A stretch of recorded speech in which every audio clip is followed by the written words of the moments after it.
Om Swastiastu, Om Awignamastu Namasidam. Sentuhan iman agama Hindu kali ini bersama saya Niketut Yakti dari BPH Badan Penyiaran Agama Hindu Jawa Timur. Saat ini kita akan membahas peran pura dalam membangun jiwa prajurit cinta NKRI.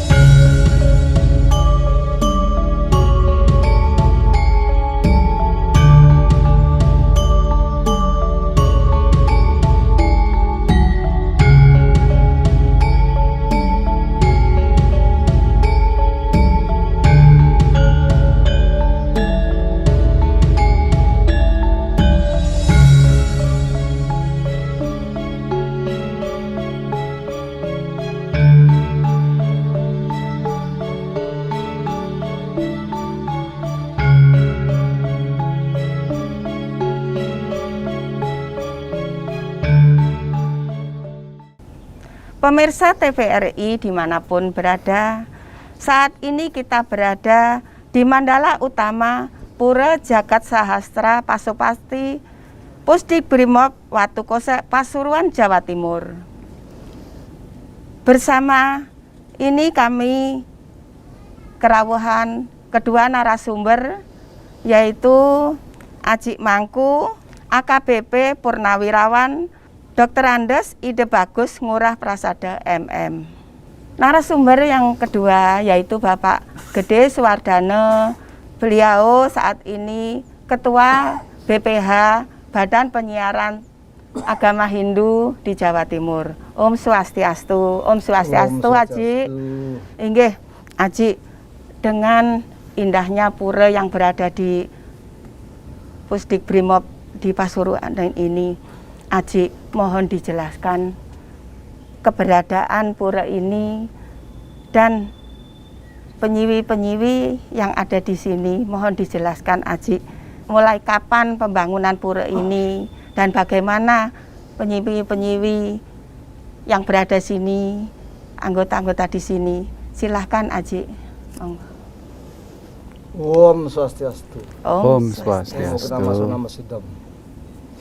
Terima kasih Bu, terima kasih Bapak Gede Putu Suwardana selaku Kepala Badan Penerangan Hindu Jawa Timur. Terima kasih juga kepada Bapak beserta kru dari TVRI atas kehadirannya. Terima kasih Bapak Ibu sekalian beserta pengempuan Pura Jagat Sahastra Pasopati yang kita sucikan ini. Jadi semula berdirinya pura ini jadi diawali dari supervisi dari Lembaga Pendidikan Polri.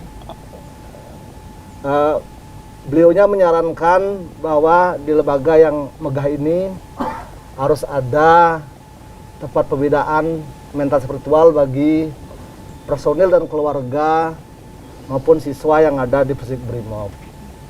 Jadi tepatnya pada saat itu tahun 1991, dengan dasar itu kami langsung menghadap ke Bapak Kapusdik Brimob. Pada saat itu dijabat oleh Kolonel Sutiono. Jadi beliau sangat antusias bahwa dengan kami menghadap ingin izin mendirikan tempat ibadah ini, beliaunya sangat mengizinkan sekali. Itu tepat pada saat itu ada gelar operasi pendidikan, termasuk beliaunya memerintahkan kepada para perwiranya agar membantu ya terselenggaranya pembangunan pura yang ada di yang rencana di Pusdik Brimob ini. Kemudian yang kedua juga kami melihat prasasti. Ya, di sekitar Watukose ini ada prasasti, Bu, ya. Oke, enten. Prasasti namanya Prasasti Congkrang. Itu berbunyi di sana 851 Saka atau tahun 929 Masehi. Di sana berbunyi ada perintah dari Empu Sendok, orang itu yang dipimpin oleh Empu Sendok, bahwa masyarakat Congkrang atau Desa Suci sekarang ini, termasuk Desa Bulusari, agar merawat tempat bangunan keagamaan yang ada di sekitar Pawitan Penanggungan. Karena Penanggungan ini saat itu gunung yang disakralkan, yang dikeramatkan, dan banyak lagi tempat-tempat bangunan berkeagamaan di sana. Nah, di sana diperintahkan oleh Empu Sendok untuk merawat. Pertama adalah bangunan keagamaan Prasada Sinlunglung atau tempat pemujaan. Ada juga di sana pembangunan Mandala Pendidikan. Zaman Hindu adalah pendidikan bertapa, ya Topo Broto Yoga Samadhi. Ada juga di sini. Yang ketiga ada Tirto Pancoran. Di Pawitan Gunung Penanggungan ada Semer Tetek atau Candi Belahan dan Candi Jolotundo di sana. Itu diperintahkan oleh beliaunya untuk merawat. Nah, dengan melihat daripada sejarah itu, jadi kami beserta umat yang ada di Watapasa ini survei di lereng Gunung Penanggungan, betul nggak ada tempat pemujaan, betul nggak ada Tirta Pancoran, maupun betul nggak ada Mandala Pendidikan. Ternyata setelah kami survei, betul Ibu, ya. Di lereng Gunung Penanggungan banyak sekali candi-candi.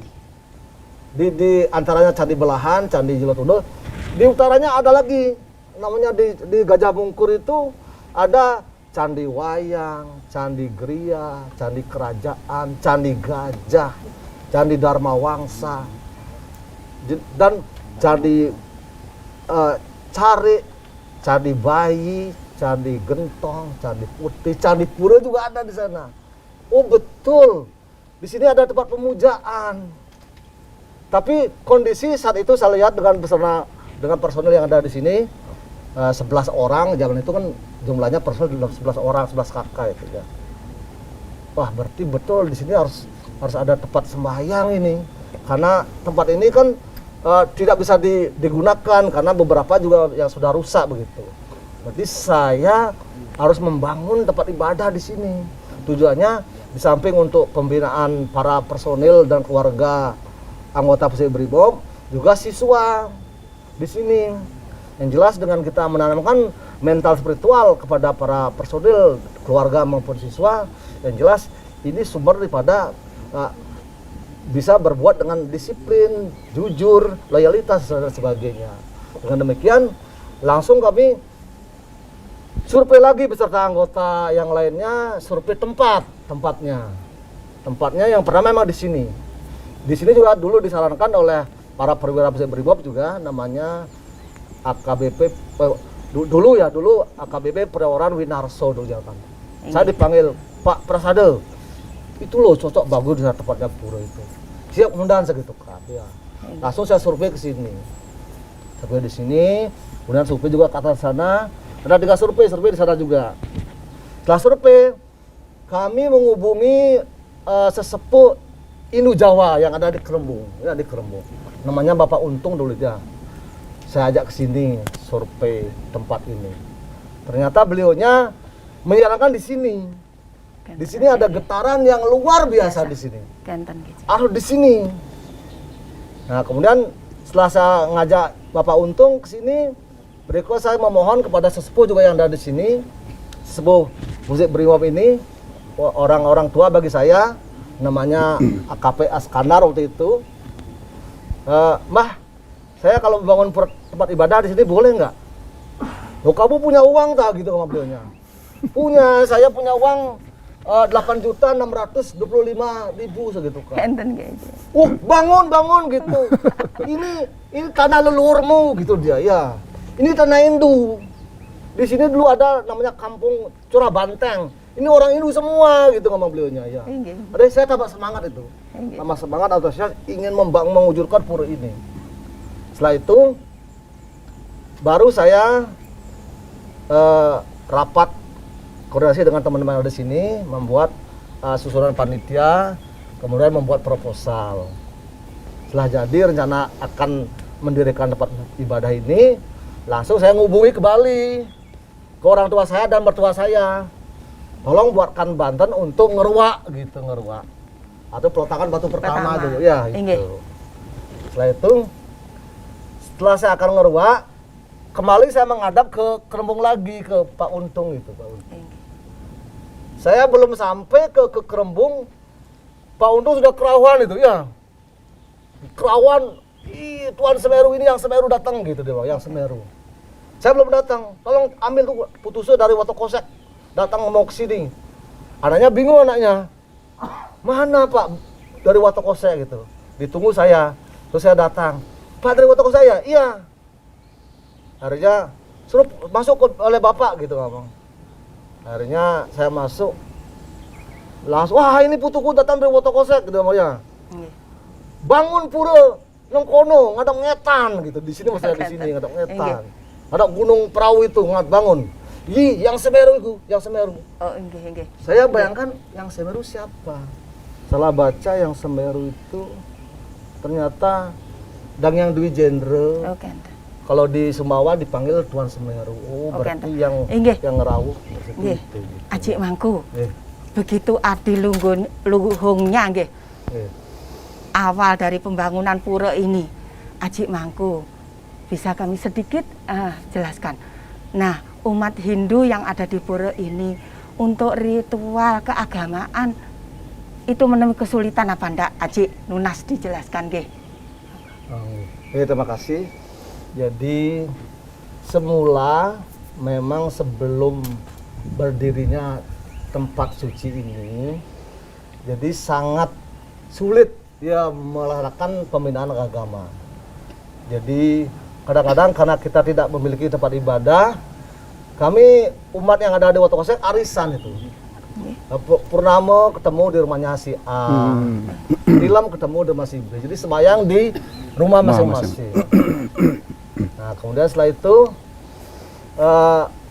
secara pembinaan memang waktu itu belum berjalan seperti sekarang ini, belum berjalan. Jadi masih tanpa ada konsep seperti itu.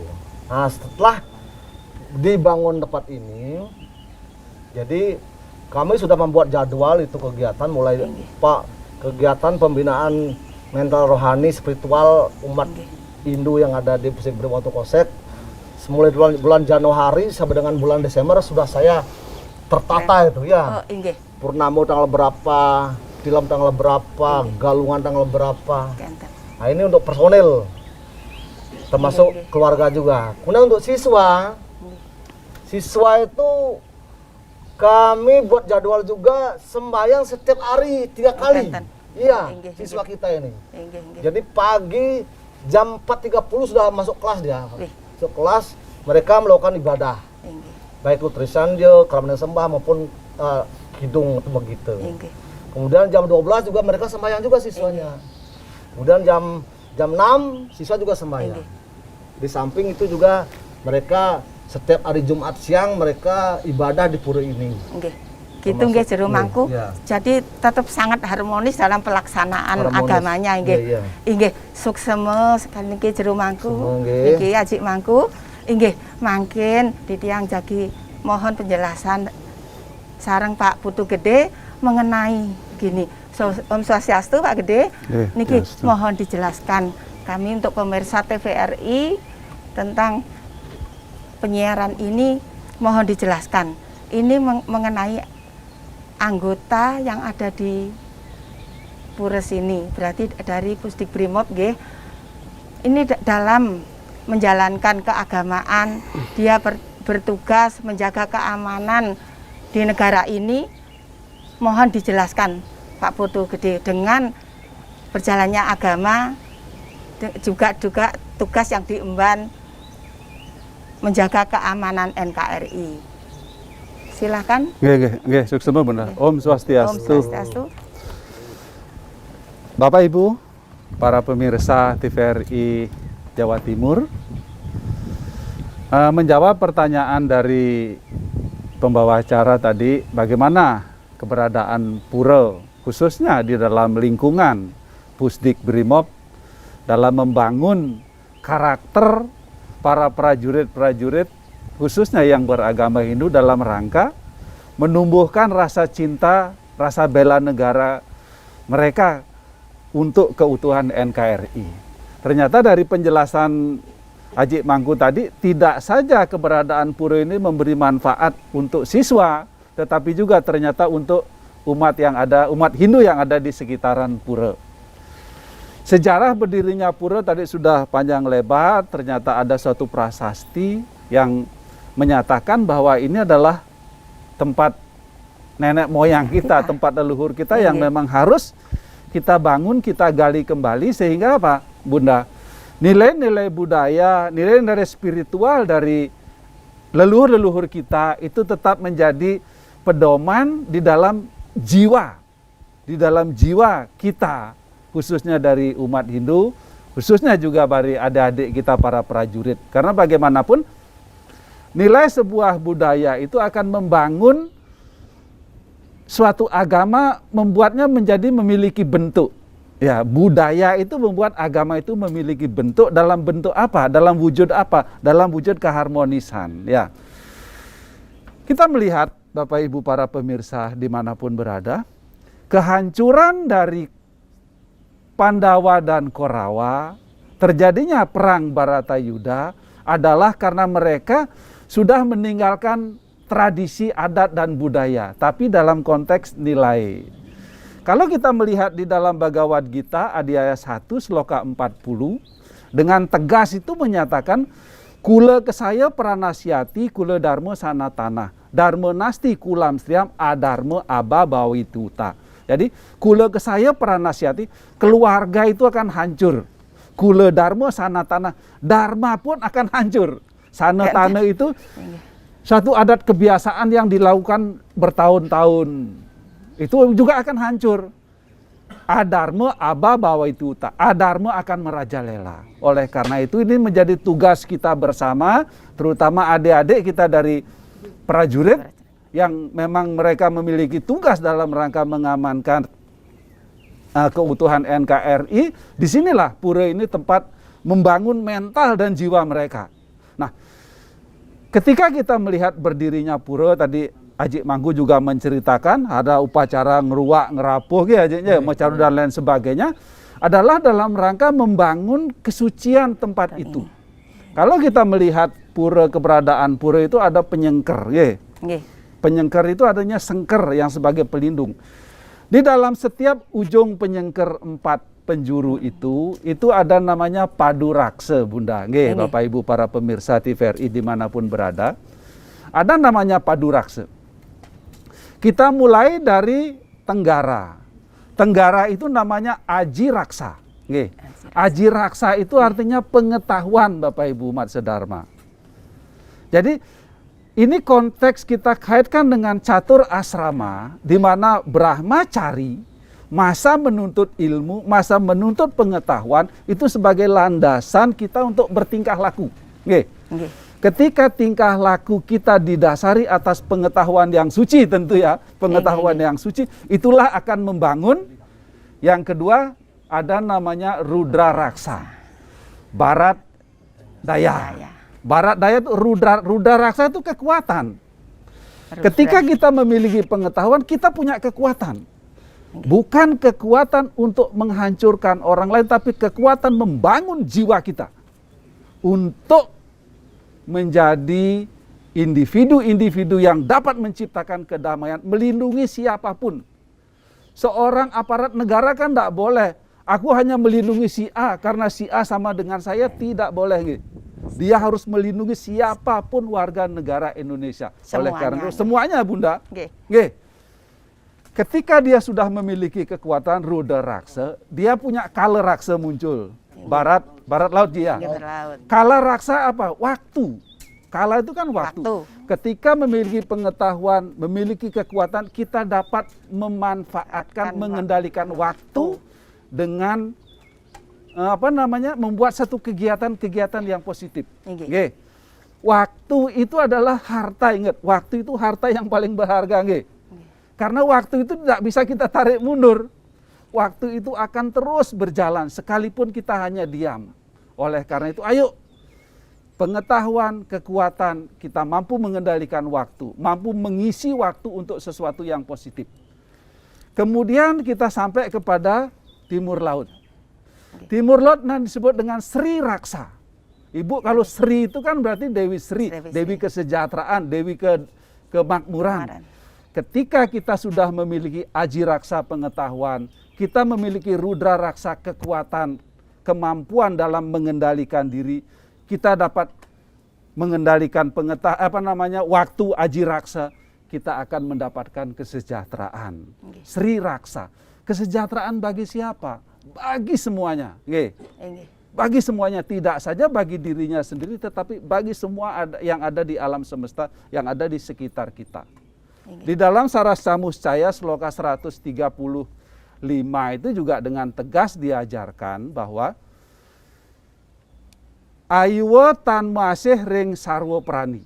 Janganlah kamu tidak menaruh rasa cinta kasih sarwo prani kepada semua makhluk. Apan ikang prana ngaranil, karena keberadaan mereka, kehidupan mereka. Nimintaning kapagahan ikang catur warga, yang membuat kita semua dapat menjalankan catur warga. Apa itu? Dharma, arta, kama, dan moksa. Inggih. Nggih, izin. Nggih, Bunda, nggih. Niki, kalau tadi dijelaskan begitu tugas-tugas dari prajurit tadi sampun yang sangat-sangat berat sebetulnya, tapi memang jelas. Itu dharma negaranya. Dharma negara, betul. Sekarang begini Pak D, mohon dijelaskan kembali. Niki tentang gini, selain tugas bagi ini keamanan negara, menjaga keutuhan NKRI, sebagai prajurit, sekarang tugas apa sih yang bisa diterapkan di dalam keluarganya? Kenten, Pak Gede. Mungkin gitu. Bunda, terima kasih. Nggih. Sebuah kedamaian yang tercipta dalam lingkungan yang besar itu diawali dulu dari keluarga, ya Bu. Nggih. Kita saja, saya mungkin ketika ada sesuatu dalam rumah tangga kita nyampe kantor itu sudah, apalagi kita merasa sebagai atasan Haji Mangkuge. Karena ada konflik di rumah, kita masuk kantor itu dalam keadaan stres. Lihat anak buah bengong itu kita sudah marah-marah, ndak karu-karuan. Oleh karena itu, ayo kita bangun dulu keharmonisan di dalam rumah tangga, Bunda. Keharmonisan dalam keluarga. Nah, tentu di dalam ajaran agama Hindu sekali lagi, keharmonisan dalam rumah tangga itu tercipta bukan karena keluarga itu berlimpah harta, suaminya punya jabatan tinggi, tidak. Tetapi bagaimana sang suami, bagaimana dalam keluarga itu seorang wanita ditempatkan secara mulia. Bapak Ibu. Jadi bagaimana sang suami menghormati istrinya, bagaimana anak-anak juga melihat orang tuanya, ibu dan lain sebagainya. Karena di dalam kitab Manusemerti Adaya 3 Sloka 56 itu mengatakan bahwa yatra nasyantu pujante ramante tate dewata. Yatrai tastu na pujante sarwa talah kriyah. Di mana wanita dihormati, di sanalah para dewa akan hadir memberkati keluarga itu. Di mana wanita tidak dihormati, tidak ada karma, tidak ada yadnya yang berpahala. Oleh karena itu, keberhasilan seorang suami adalah bagaimana seorang suami menempatkan istrinya. Tapi bukan berarti, supaya banyak doa aku tak punya istri banyak, ya bukan, ya, tidak ya. Nah kan banyak yang mendoakan, tidak. Tetapi artinya ayo ditempatkan istri kita di tempat yang terhormat. Bukan berarti istrinya suruh tidur, toh ayo botan. Demikian mungkin Bunda. Terima kasih Bapak Gede. Baiklah, pemirsa TVRI Jawa Timur, tiba saatnya kita mendengarkan kesimpulan apa yang telah dipaparkan tadi. Mohon Aji Mangku untuk memberikan pemaparan itu. Silahkan. Terima kasih. Jadi dengan adanya keberadaan pura yang kita sucikan ini, jadi untuk personil keluarga maupun siswa sangat bermanfaat sekali. Yang semula mereka tidak memahami tentang ajaran-ajaran keagamaan, termasuk untuk pembuatan sesajen. Jadi saat ini anggota, personil, keluarga maupun siswa sangat antusias, terutama dalam pembuatan sesajen. Jadi mereka itu ibu-ibu sudah mampu sekarang membuat Banten tumpang pitung dari tidak bisa apa-apa. Karena mereka ada pura ini, mereka merasa tanggung jawab terhadap tugas-tugas seorang keumatan.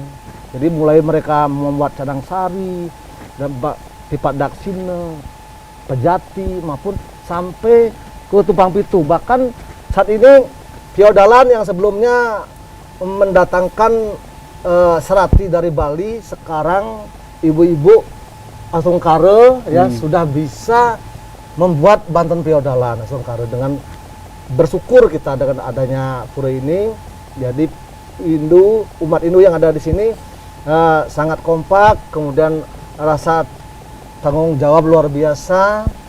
Kemudian ketika mereka mempersiapkan ada acara seperti ini, ada odalan, antusias sebelumnya kerja bakti atau gotong royong. Ya, gotong royong. Jadi sangat kompak. Jadi masuk kebersihan, termasuk tugas-tugas di belakang ini. Kan mebat itu. Nah, dengan mebat itu yang terutama yang bapak-bapak itu luar biasa. Itu bagian dari budaya mebat. Budaya itu mebat bikin lawar. Bikin lawar itu. Semua Aji Mangku penjelasannya.